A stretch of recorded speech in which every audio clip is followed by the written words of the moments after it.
बंधुओं नमस्कार। और आजकल आप इतनी सुंदर सुंदर कथाएं सुन रहे हैं श्रीमद् भागवत में, और आपने श्री कृष्ण जी के जन्म का वर्णन सुना और उसके उपरांत पूतना का उद्धार हुआ और शिशु श्री कृष्ण वो थोड़े थोड़े बड़े होने लगे 2-3 महीने के, और उसके बाद आगे की कथा यहाँ पर चल रही है। तो राजा परीक्षित ने पूछा, प्रभु सर्वशक्तिमान भगवान श्री हरि अनेकों अवतार धारण करके बहुत सी सुंदर एवं सुनने में मधुर लीलाएं करते हैं, वे सभी मेरे हृदय को बहुत प्रिय लगती हैं। उनके श्रवण मात्र से भगवत संबंधी कथा से अरुचि और विविध विषयों की तृष्णा भाग जाती है। मनुष्य का अंतःकरण शीघ्र से शीघ्र शुद्ध हो जाता है। भगवान के चरणों में भक्ति और उनके भक्तजनों से प्रेम भी प्राप्त हो जाता है। यदि आप मुझे उनके श्रवण का अधिकारी समझते हो तो भगवान की उन्हीं मनोहर लीलाओं का वर्णन कीजिए। भगवान श्री कृष्ण ने मनुष्य लोक में प्रकट होकर मनुष्य जाति के स्वभाव का अनुसरण करते हुए जो बाल लीलाएं की, वे अवश्य ही अत्यंत अद्भुत हैं। इसलिए आप अब उनकी दूसरी बाल लीलाओं का वर्णन कीजिए।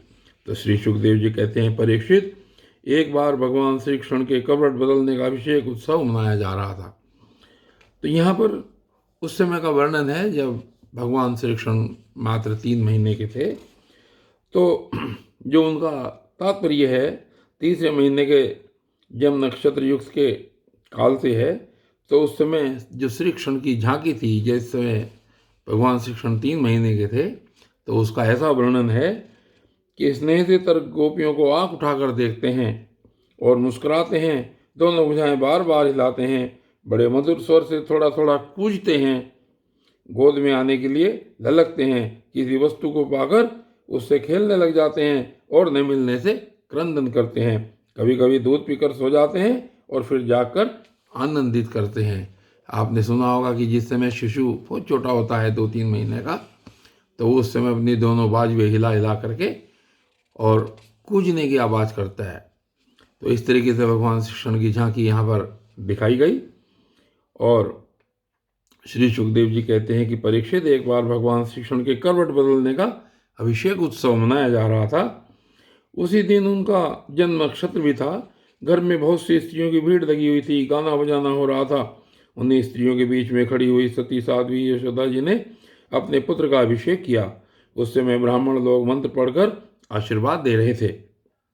नंद रानी यशोदा जी ने ब्राह्मणों का खूब पूजन सम्मान किया, उन्हें अन्न वस्त्र माला गाय आदि मुंह मांगी वस्तुएं दी। जब यशोदा ने उन ब्राह्मणों द्वारा स्वस्ति वाचन कराकर स्वयं बालक के नहलाने आदि का कार्य संपन्न कर लिया, तब यह देखकर कि मेरे लल्ला के नेत्रों में नींद आ रही है, अपने पुत्र को धीरे से शैया पर सुला दिया।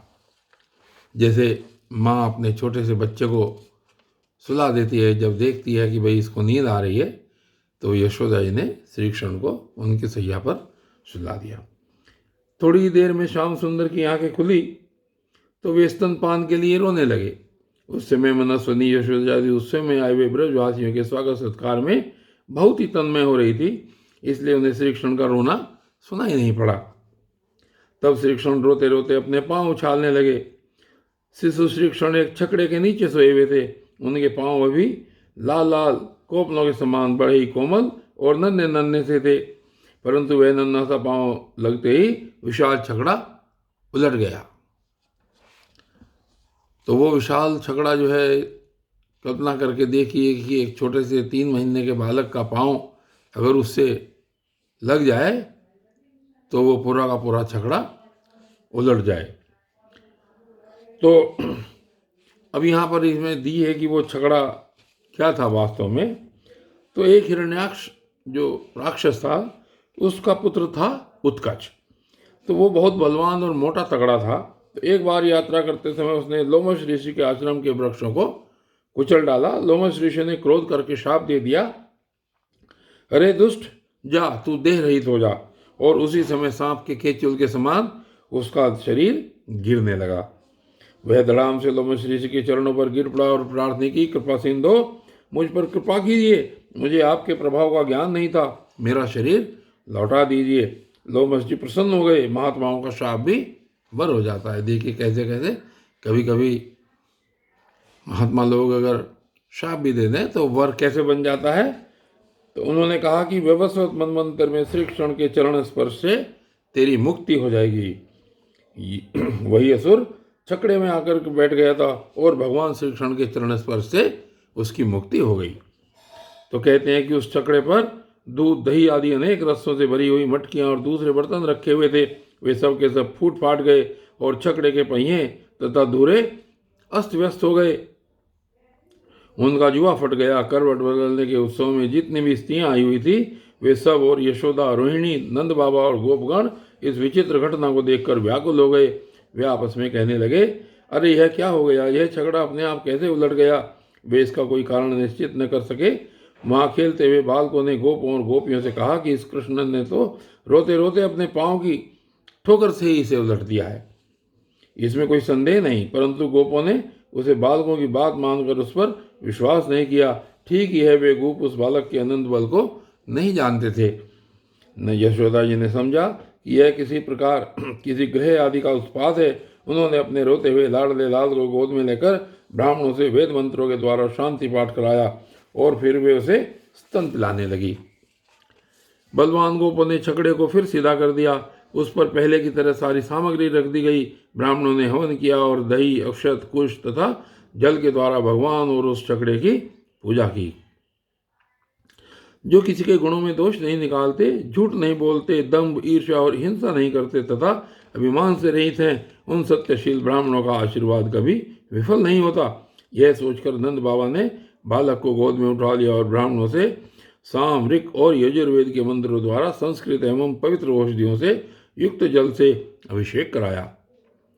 उन्होंने बड़ी एकाग्रता से स्वस्त्यन पाठ और हवन कराकर ब्राह्मणों को अति उत्तम अन्न का भोजन कराया। इसके बाद नंद बाबा ने अपने पुत्र की उन्नति और अभिवृद्धि की कामना से ब्राह्मणों को सर्वगुण संपन्न बहुत सी गौवें दी। वे गौवें वस्त्र, पुष्पमाला और सोने के हारों से सजी हुई थी।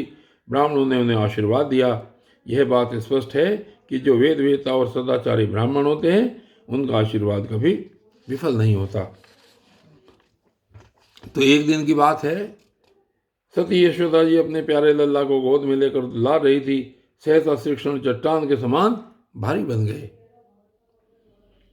वे उनका भार न सह सकी। उन्होंने भार से पीड़ित होकर श्री कृष्ण को पृथ्वी पर बैठा दिया। इस नई घटना से वे अत्यंत चकित हो रही थी। इसके बाद उन्होंने भगवान पुरुषोत्तम का स्मरण किया और घर के काम में लग गई। तृणावर्त नाम का एक दैत्य था। वह कंस का निजी सेवक था। कंस की प्रेरणा से ही बवंडर के रूप में वह गोकुल में आया और बैठे हुए बालक श्री कृष्ण को उड़ाकर आकाश में ले गया। उसने व्रजरज से सारे गोकुल को ढक दिया और लोगों की देखने की शक्ति हर ली। उसके अत्यंत भयंकर शब्द से दशों दिशाएं कांप उठी। सारा व्रज 2 घड़ी तक रज और तम से ढका रहा। यशोदा जी ने अपने पुत्र को जहां बैठा दिया था वहां जाकर देखा तो श्री कृष्ण वहां नहीं थे। उस समय तृणावर्त ने भवंडर रूप से इतनी बालू उड़ा रखी थी कि सभी लोग अत्यंत उद्विग्न और बेसुध हो गए थे। उन्हें अपना पराया कुछ भी नहीं सूझ रहा था।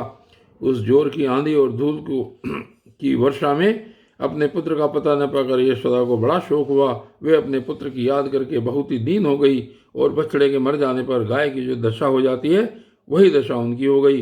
वे पृथ्वी पर गिर पड़ी। बवंडर के शांत होने पर जब धूल की वर्षा का वेग कम हो गया तब यशोदा जी के रोने का शब्द सुनकर दूसरी गोपियां वहां दौड़ी हुई आई। नंद नंदन श्याम सुंदर श्री कृष्ण को न देखकर उनके हृदय में भी बड़ा संताप हुआ। आंखों से आंसू की धारा बहने लगी। वे फूट फूट कर रोने लगी।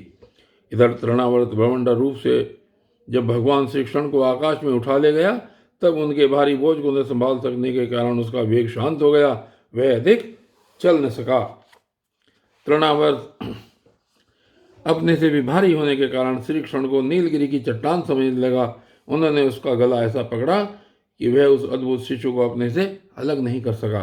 भगवान ने इतने जोर से उसका गला पकड़ रखा था कि वह सुर निश्चेष्ट हो गया। उसकी आंखें बाहर निकल आई, बोलती बंद हो गई, प्राण पखेरु उड़ गए और बालक श्री कृष्ण के साथ वह ब्रज में गिर पड़ा। तो यहाँ पर इसमें एक टिप्पणी दी हुई है कि पांडु देश में सहस्राक्ष नाम के एक राजा थे। वे नर्मदा तट पर अपनी रानियों के साथ विहार कर रहे थे। उधर से दुर्वासा ऋषि निकले, परंतु उन्होंने प्रणाम नहीं किया। ऋषि ने शाप दिया कि तू राक्षस हो जा। जब वह उनके चरणों पर गिरकर गिड़गिड़ाया, तब दुर्वासा जी ने कह दिया, भगवान श्री कृष्ण के श्री विग्रह का स्पर्श होते ही तो मुक्त हो जाएगा।